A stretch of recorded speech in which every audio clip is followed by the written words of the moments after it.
پھر اسے کہا جاتا کہ اپنے جرم کا اقبال کر لے اور اپنے ساتھیوں کی نشاندہی کرے۔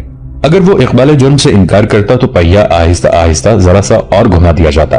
اس کے ساتھ بندے ہوئے آدمی کے جسم کے جوڑ کھلنے لگتے تھے۔ یہودی ساحر یہ اذیت زیادہ دیر برداشت نہ کر سکا اور اس نے اقبال جرم پر رضامندی کا اظہار کر دیا۔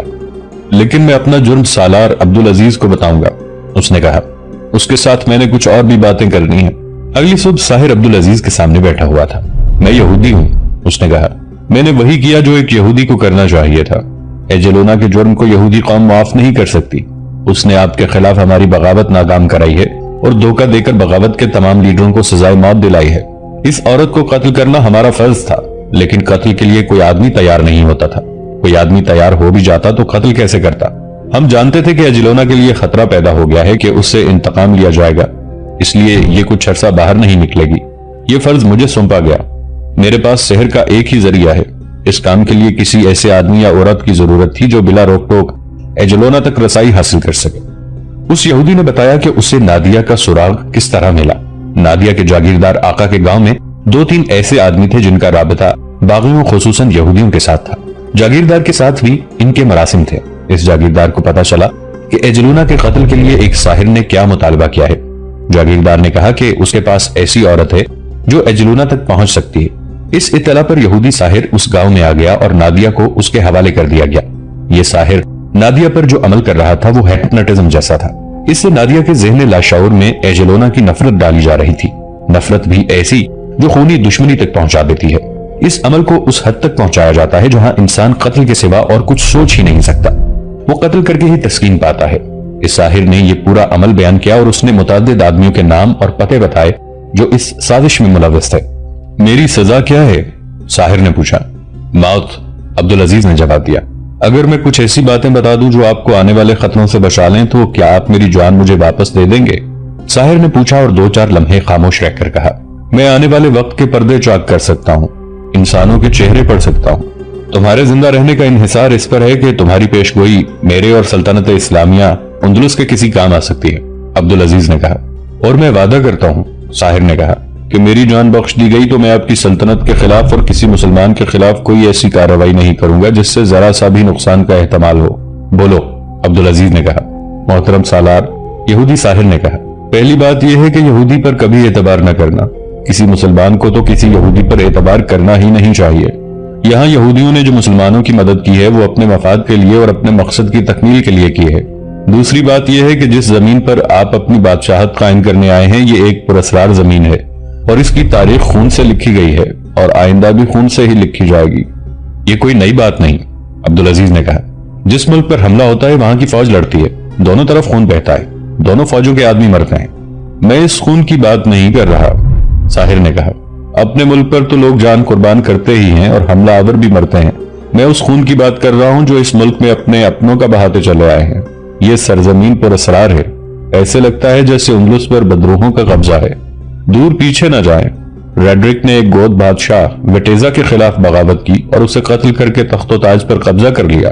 ریڈرک نے ہرکل کا برج کھولا، راہبوں نے اسے یہ برج کھولنے سے روکا تھا، مگر ریڈرک اس خوش فہمی میں مبتلا تھا کہ وہ اتنا زبردست اور جابر بادشاہ ہے کہ زمین اپنے راز اس کے قدموں میں اگل دے گی۔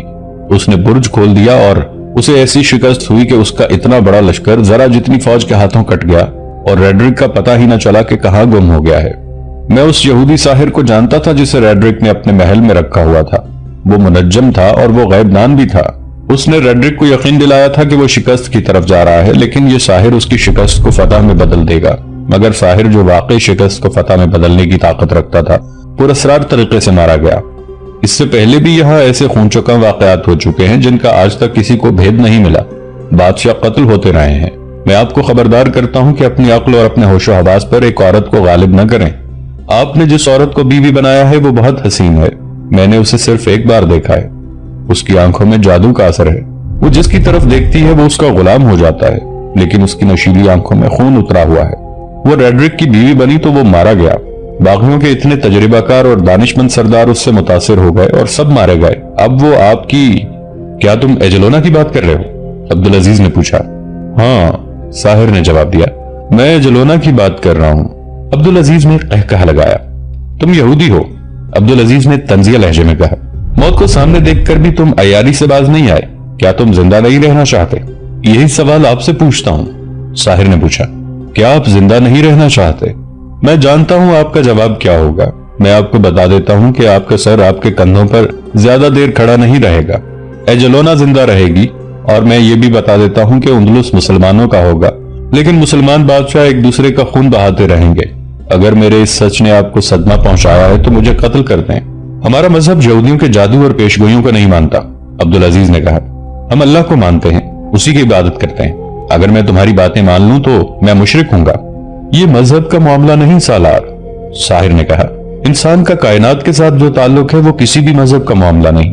میں آپ کو اپنی بات نہیں سمجھا سکتا، میں نے آپ کو خبردار کر دیا ہے۔ عبدالعزیز نے یہ سمجھ کر کہ یہودی ساحر اس کے ہاتھوں ایجلونا کو قتل کرانا چاہتا ہے یا یہ چاہتا ہے کہ وہ ایجلونا کو طلاق دے کر گھر سے نکال دے، حکم دیا کہ اس یہودی کو اور جاگیردار کو اور ان کے تمام ساتھیوں کو قتل کر دیا جائے۔ طارق بن زیاد کو تلویرہ میں موسیٰ بن نصیر کا پیغام ملا کہ تولیتا پہنچو۔ طارق تو جیسے اسی حکم کا منتظر تھا، اس نے اسی وقت اپنے محافظ دستے کے چند سواروں کو ساتھ لیا اور تولیتا کو روانہ ہو گیا۔ اس نے مال غنیمت کی جو قیمتی اشیاء امیر اور خلیفہ کو تحفہ کے طور پر دینے کے لیے اپنے پاس رکھی ہوئی تھی، وہ اس کے ساتھ خچروں پر لدی ہوئی آ رہی تھی۔ اب طارق سیدھے راستے سے آ رہا تھا، وہ بہت ہی تیز آ رہا تھا۔ اس نے بہت کم پڑاؤ کیے اور کچھ دنوں بعد تولیتا پہنچ گیا۔ تاریخوں میں یہ واقعہ اس طرح آیا ہے کہ طارق شہر کے دروازے میں داخل ہو رہا تھا تو موسیٰ بن نصیر کو اطلاع دے دی گئی کہ طارق آ رہا ہے۔ موسیٰ فوراً اٹھا اور ہنٹر یعنی کوڑا ہاتھ میں لے کر باہر آ گیا۔ طارق نے موسیٰ کو دیکھا تو گھوڑے سے اتر کر موسیٰ کی طرف دوڑ پڑا۔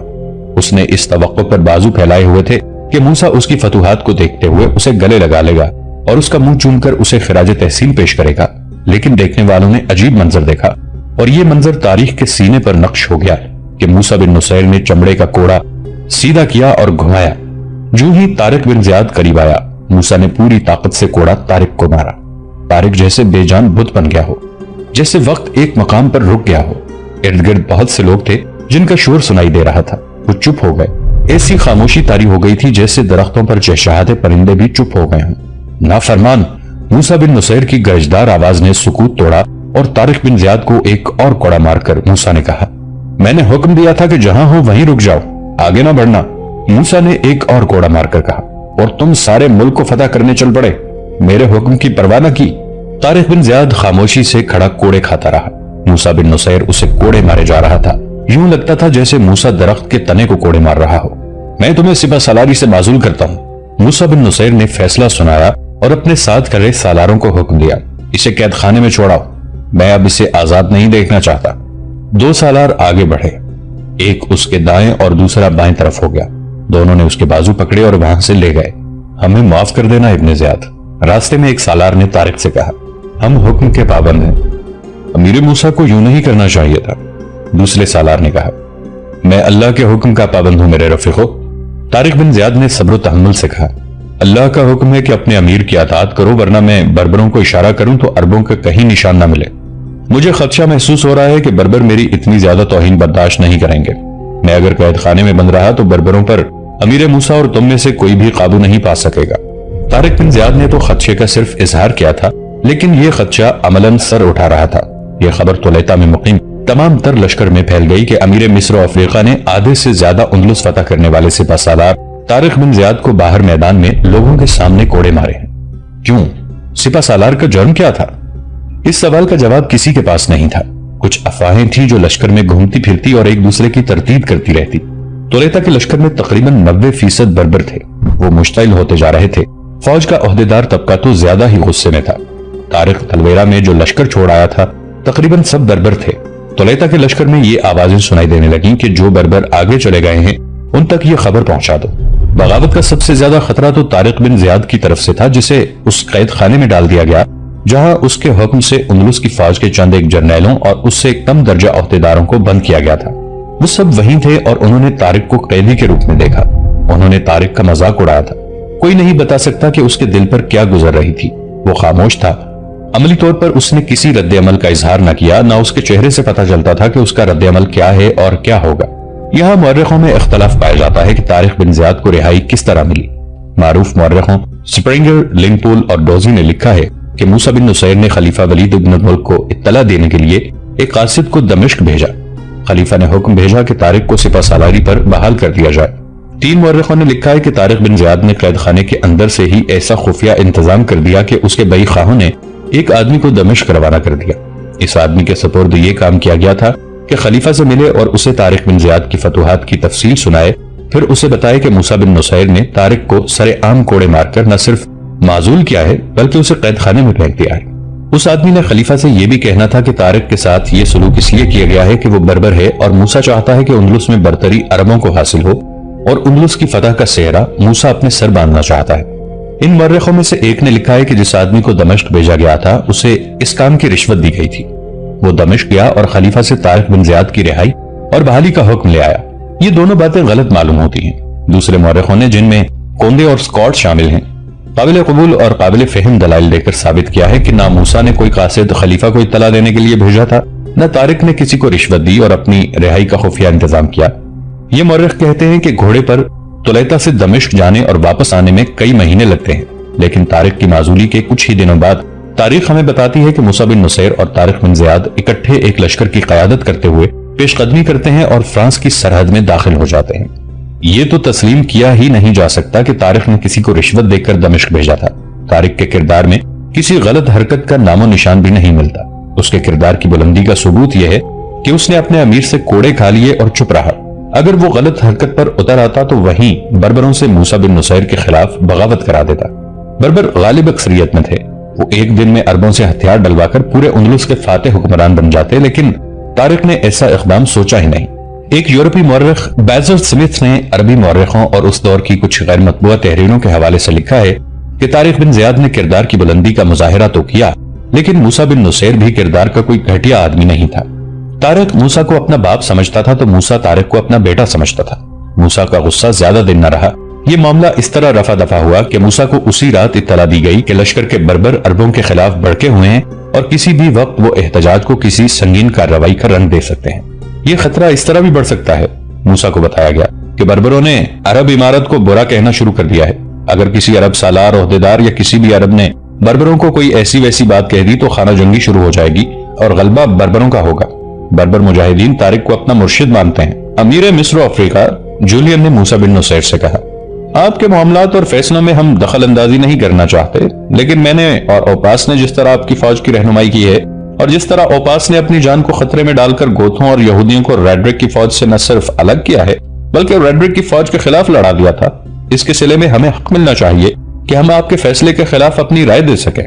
قابل احترام امیر، اوپاس نے کہا، اگر عین میدان جنگ میں ہزارہ گوتھ ادھر سے ادھر طارق کے پاس نہ آ جاتے تو گادلیت کے جنگ کا فیصلہ کچھ اور ہوتا، لیکن اس کا مطلب یہ نہیں کہ جنگ گوتھوں نے جیتی تھی۔